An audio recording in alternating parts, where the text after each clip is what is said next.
Assalamualaikum warahmatullahi wabarakatuh. Selamat sejahtera dan salam sejahtera untuk kita semua. Mudah-mudahan Allah Tuhan Yang Maha Esa selalu memberikan karunia dan nikmatnya, dan mudah-mudahan kita selalu dalam keadaan sehat walafiat. Bertemu lagi dengan saya, Pak Zainuddin, yang pada kesempatan ini kita akan membahas bab 5 dari pelajaran biologi kelas 11 tentang sistem peredaran darah. Baik, dalam sistem peredaran darah kita akan membahas 5 hal yang berkaitan dengan sistem peredaran darah tersebut. Yang pertama adalah darah, kemudian organ pada sistem peredaran darah, yang ketiga proses peredaran darah dan golongan darah, serta teknologi kesehatan yang berkaitan dengan jantung. Pertanyaan yang pertama mungkin, apa Anda sudah mengetahui apa golongan darah Anda? Kemudian ada berapa macam golongan darah pada manusia? Apa yang menyebabkan perbedaan golongan darah tersebut? Kita akan coba explore di bab ini. Oke, yang pertama darah. Darah merupakan jaringan ikat yang berwujud cair yang terdiri atas sel-sel darah dan plasma darah. Nah, darah berperan sebagai komponen utama dalam sistem sirkulasi dalam tubuh manusia. Darah mempunyai pH 7,35 sampai 7,45 dan bersifat isotonik pada larutan natrium klorida 0,85%. Berat darah dalam tubuh seseorang sekitar 8% dari berat tubuh normal. Nah, dari sini kita bisa lihat secara religius sebagai karakter kita, apa yang akan terjadi kalau darah sukar membeku. Nah, Maha besar Tuhan yang telah menciptakan kita dengan kelengkapannya. Sistem peredaran darah memiliki sarana pencegahan agar makhluk hidup tidak mengeluarkan banyak darah saat terluka.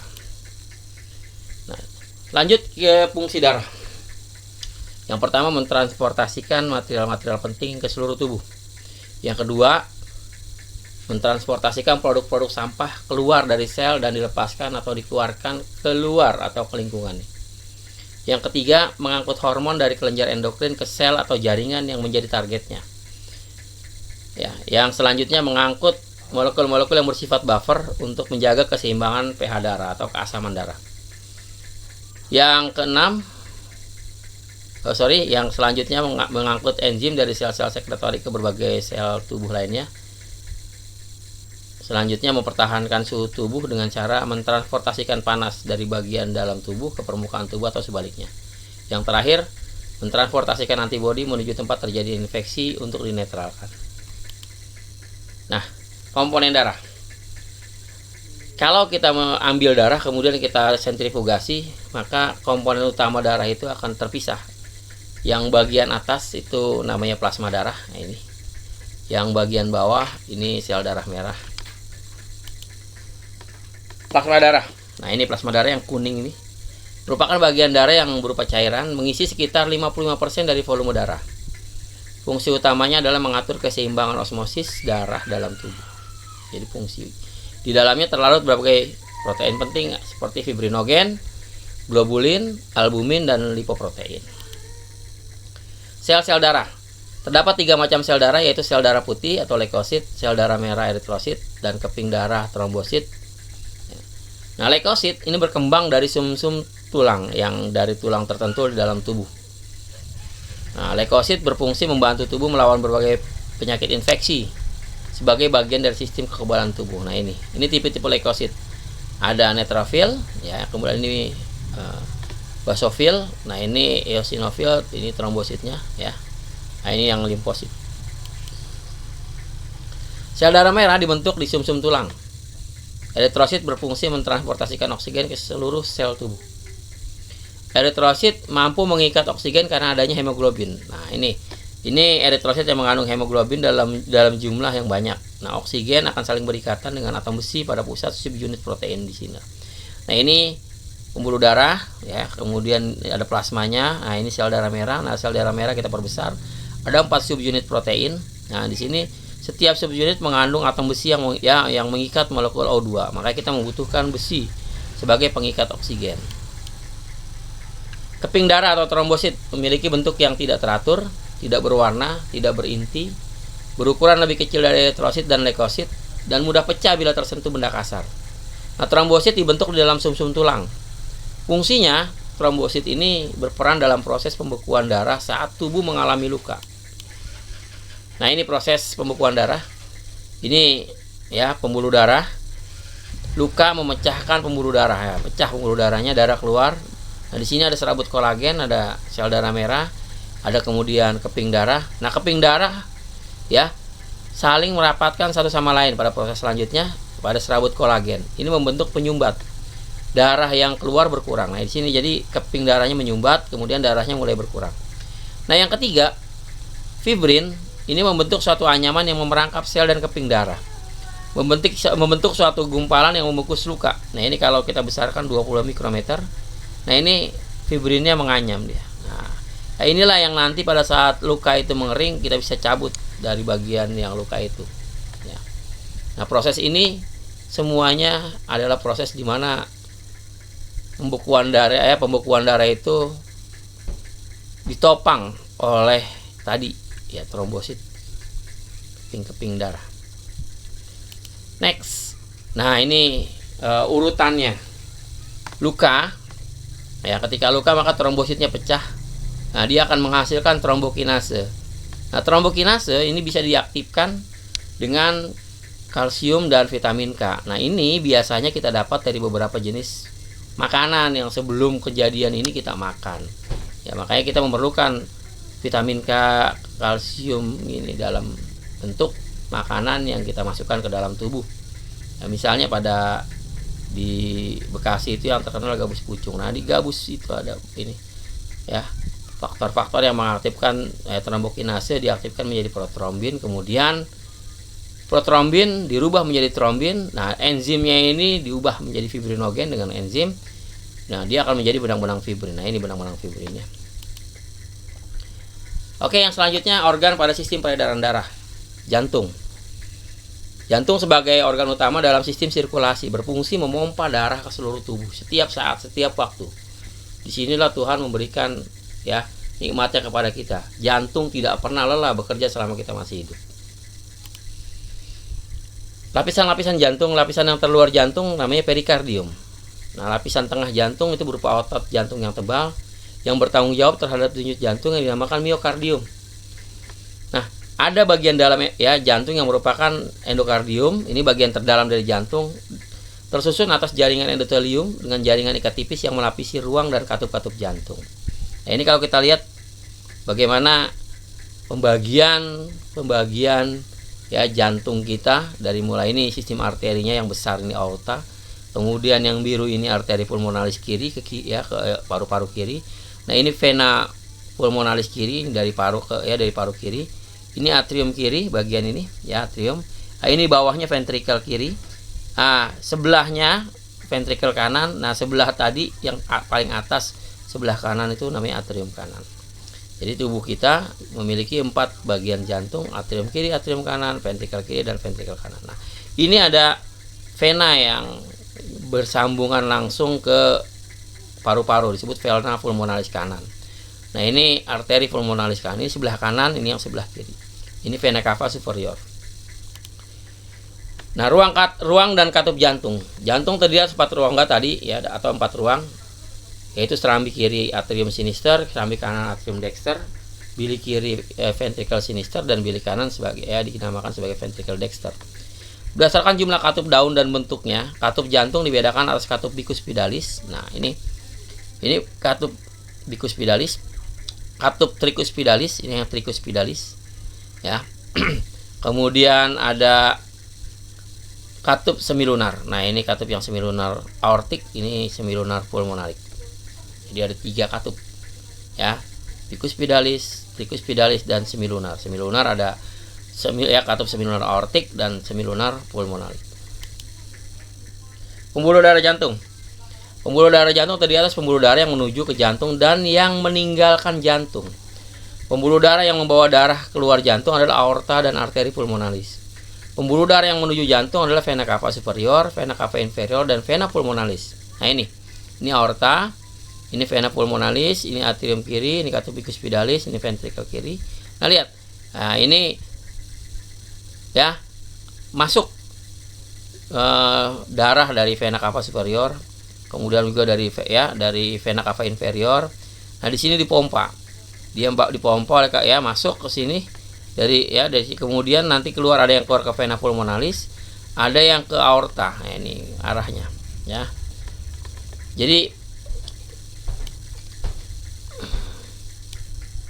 saraf jantung. Pada otot jantung, sistem perambatan sarafnya tidak dipengaruhi oleh rangsang dari sistem saraf. Sistem saraf pada otot jantung tersebut yang antara lain SA atau sinoatrial node, nodus AV atau atrioventricular node, dan berkas His.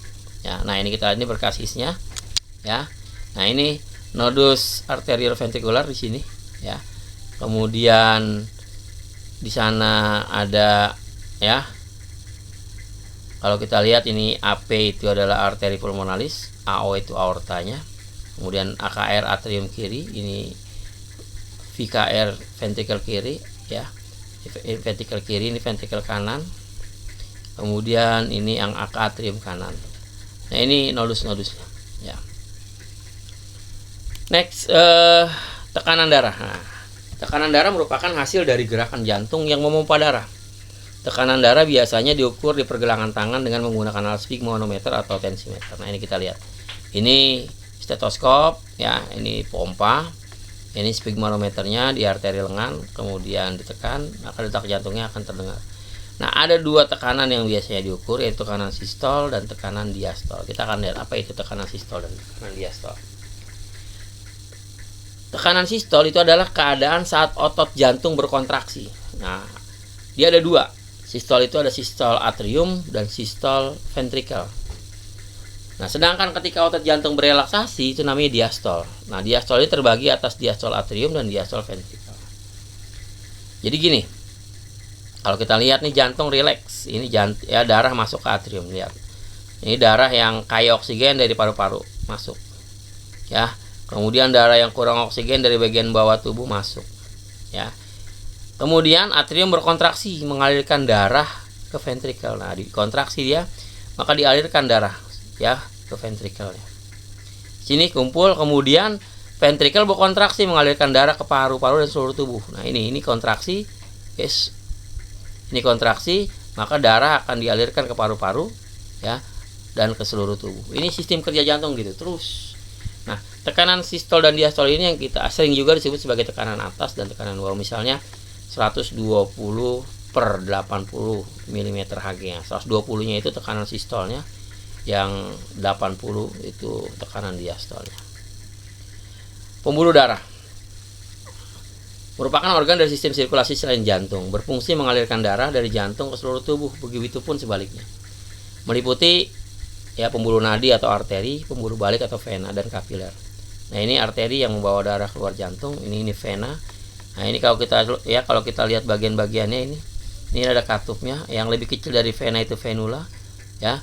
Nah, ini kalau pada arteri ya, ini kita bagi ya lapisan-lapisannya, tunika eksterna, ini lamina elastis ya, ini tunika media, ini lamina elastis, ada tunika intima ya.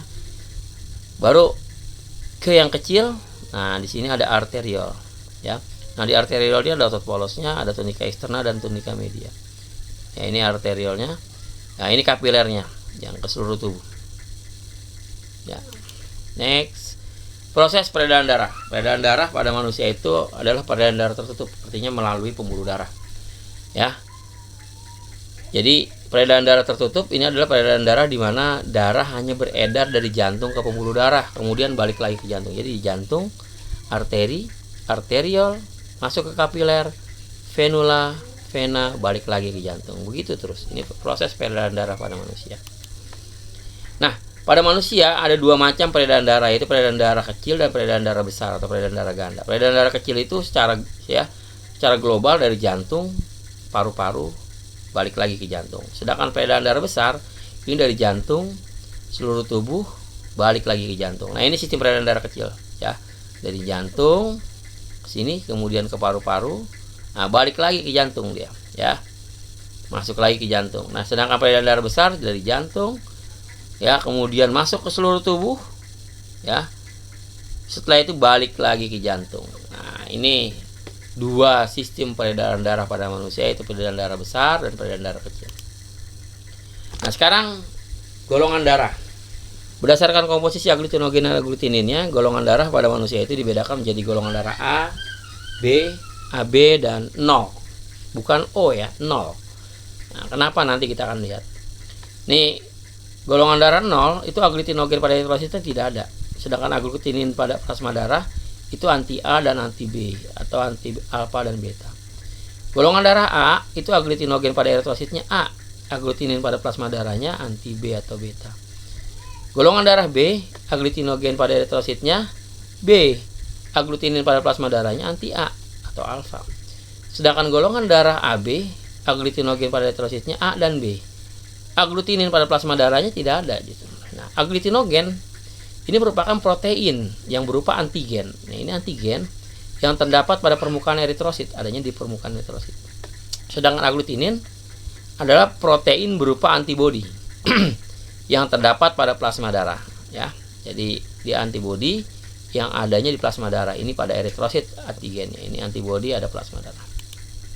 Nah, sekarang kita lihat ini. Nah, namun selain sistem AB0, pada manusia juga ada sistem penggolongan darah lain, yaitu sistem Rhesus. Nah, penggolongan darah ini didasarkan atas saat ada atau tidaknya aglutinogen Rhesus atau aglutinogen D biasanya pada permukaan eritrosit. Kita lihat, ini misalnya ada sampel darah 4. Diberikan serum anti A, dia menggumpal. Serum anti B tidak menggumpal, anti D-nya menggumpal. Maka golongan darah orang tersebut adalah A plus. Ini anti D-nya ini adalah Rhesus. Nah, dia plus. Sampel yang kedua, dikasih anti A, dia tidak menggumpal. Dikasih anti B, dia menggumpal. Dikasih anti D, dia menggumpal. Maka golongan darah orang tersebut adalah B+. Sampel yang ketiga, dikasih anti A, dia menggumpal. Dikasih anti B, dia menggumpal. Dikasih anti D, dia juga menggumpal. Maka golongan orang tersebut adalah AB+. Artinya golongan darahnya AB, Rhesusnya positif. Ya. Sampel yang keempat, dikasih golongan darah anti A tidak menggumpal, anti B tidak menggumpal, anti D tidak menggumpal. Maka golongan darah orang tersebut 0 minus. Artinya ya tidak positif. Ya. Golongan darahnya 0, Rhesusnya negatif. Ya. Nah, ini bagaimana kita bisa melihat penggolongan darah itu. Ya. Nah, teknologi kesehatan jantung. Teknologi kesehatan jantung ini pertama kali dicatat ya pada tanggal 4 April 1969, di mana ahli bedah Amerika ini Denton Coley Archer membuat jantung tiruan. Nah, ini jantung tiruan ini. Jadi ada orang yang pasien yang jantungnya sudah tidak berfungsi, sama ya ahli bedah ini Denton Coley Archer ya diimplankan jantung tiruan ini sintetik. Nah, ini ya. Ini implan TRT-nya, ada implan Herald, ada implan pengontrol, ya, pemicunya. Nah, ini unit jantung tiruannya, ya. Ternyata pasien mampu bertahan ya dalam beberapa waktu. Nah, ini kalau kita lihat ada EKG, ya. Kondisi jantung juga dapat diketahui dengan alat yang disebut EKG, elektrokardiogram. Nah, aktivitas jantung dapat terekam secara elektrikal.